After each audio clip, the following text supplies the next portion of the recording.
Hello everybody, welcome to Pisces season. We have made it to the end of our astrological year, with Pisces being our final sign in the zodiac. And we will begin anew with Aries coming up next with the spring equinox. So Pisces energy is the culmination of all of the signs in one.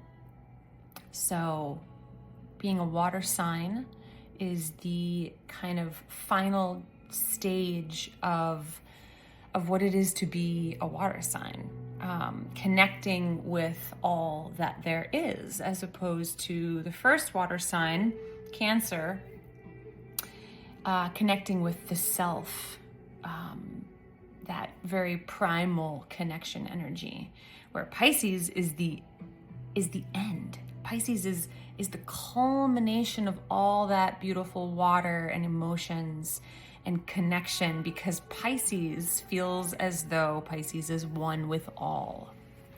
So we'll talk about Pisces, we'll talk about the ruler of Pisces, and then of course we'll get into the beautiful herbs that support us during this season. So look at where you might have Pisces in your chart. There's so much going on in Pisces right now. Many planets are there, including our North Node, the collective North Node. So there's a heavy emphasis of Piscean energy right now. So it would be very helpful to look where you have Pisces in your chart, to understand how this might affect you. So, little flowers, are you ready? Pisces is the two fish. Pisces is the sign that knows how to merge with all, the sign that is the most connected to the divine, to the cosmos, to whatever higher power you believe in. So Pisces is very spiritual. Pisces is very connected to the things that are unseen, which is why Pisces rules the 12th house of the things in life that we can't see. And it doesn't mean they're not there. So Pisces has got that big heart open, full of compassion, knows how to really feel people. And because Pisces so easily merges with people and things, and that oneness is why they're able to have that compassion, that love, that unconditional love that can be really hard to tap into as humans, because let's face it, we have 8 million other emotions passing through us on a weekly basis. So Pisces really reminds us to look at that bigger picture and to remember that we are all connected and we are all one. And so as above, so below, as within, so without, and what you do to your neighbor, you're really doing to yourself as well. So remembering that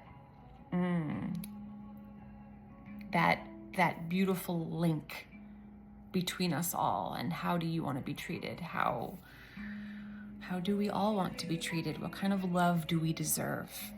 So Pisces is ruled by Neptune, which is an outer planet, and Neptune is also heavily influencing our dream world. So we might be experiencing really vivid dreams during this season. We might be experiencing, our subconscious getting unlocked and information coming to us, because our crown chakra is really open during Pisces season, because Pisces is the crown chakra. So we are more susceptible to information coming from higher places, our higher self, whatever you may believe in.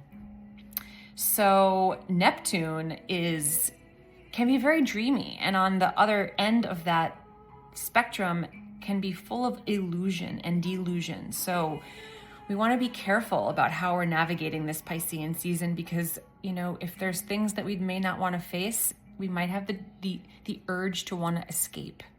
So escapism, addiction, drugs, alcohol, substances, things that take us out of our now and our reality, are associated with the lower octaves of Pisces. So Neptune, also imagination. So, we can write some beautiful stories. We can create some some beautiful pieces of art during this time. It's a very creative, imaginative sign as well. So beautiful. ¿Qué más?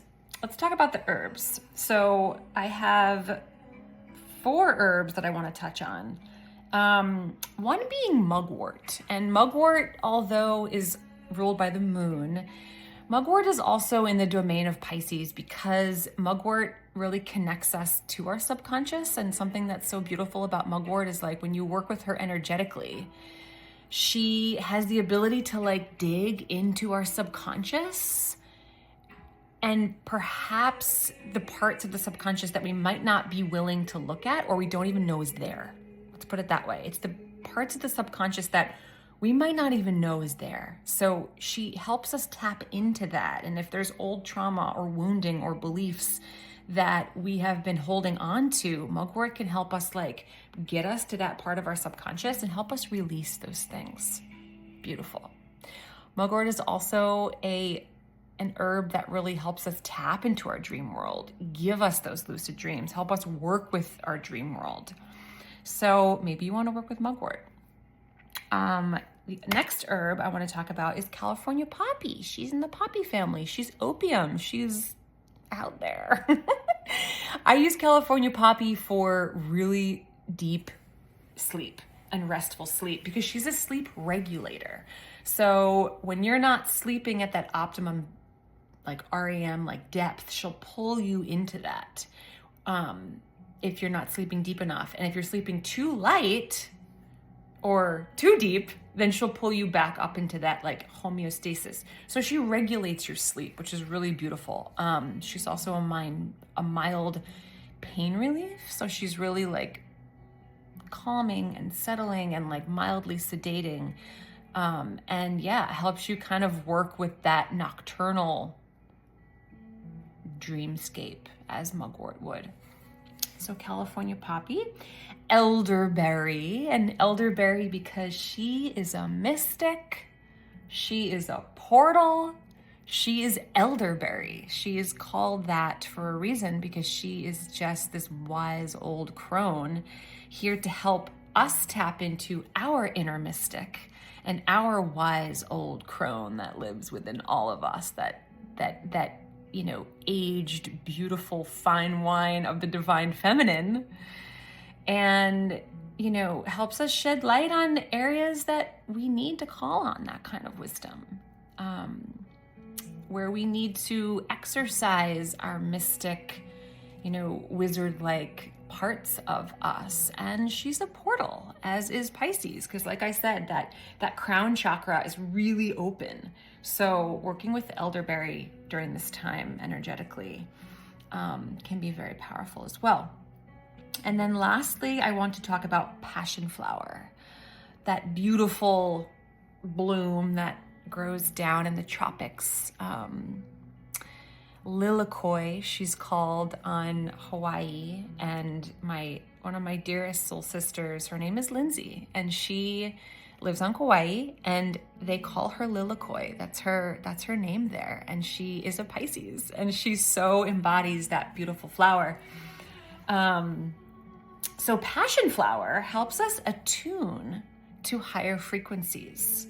So when that crown chakra is open, she helps us kind of attune to our higher self, to those higher powers, and kind of like sharpens our antenna so that we can be prepared to receive those subtle messages from the divine.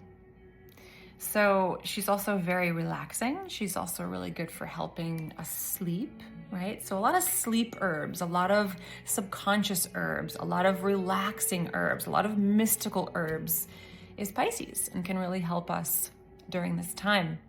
So it can feel really emotional and it can feel really watery. So take it slow. Take it slow. Give yourself time to rest. Give yourself enough time to sleep so you can actually, enter these realms, and be good to yourself, be good to others.